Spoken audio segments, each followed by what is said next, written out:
நல்ல வாசனையா இருக்க. சரி, இது அண்ணன் அன்னைக்கு ட்ரை பண்ணிட வேண்டியதான். வாங்கண்ணே. என்ன தங்கம் நடக்குது? அண்ணே, உங்களுக்காக தான் இந்த சென்ட் வாங்கியிருக்கேனே. எனக்காக? ஆமாண்ணே. ஆகாக, அதுக்கு முன்னாடி நான் கொஞ்சம் ட்ரை பண்ணி பார்த்துட்டேன். பரவாயில்லையா?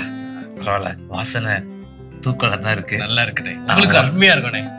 சரி, நாம வேற நிறைய இடத்துக்கு போய்கிட்டு இருக்கோம். ஆமாண்ணே. அதனால இந்த வாசனை நமக்கு அவசியம் தான். ஆமாண்ணே. ஆனா இத பாக்கும்போது எனக்கு இன்னொரு ஒரு விஷயம் ஞாபகம் வருதியா? அப்படியாண்ணே? ஆமா, சொல்லுங்கண்ணே.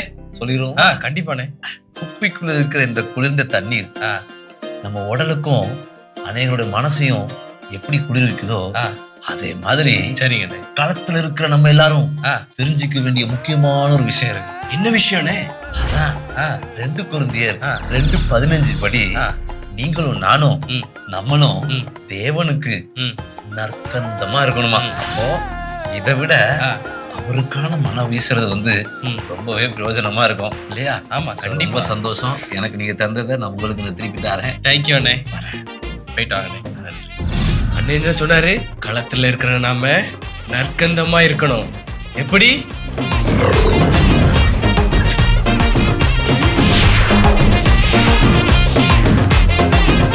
ஹலோ ஹலோ, களத்தில் இருக்கும் நாம் நற்கந்தமாய் மனம் வீசுவோம்.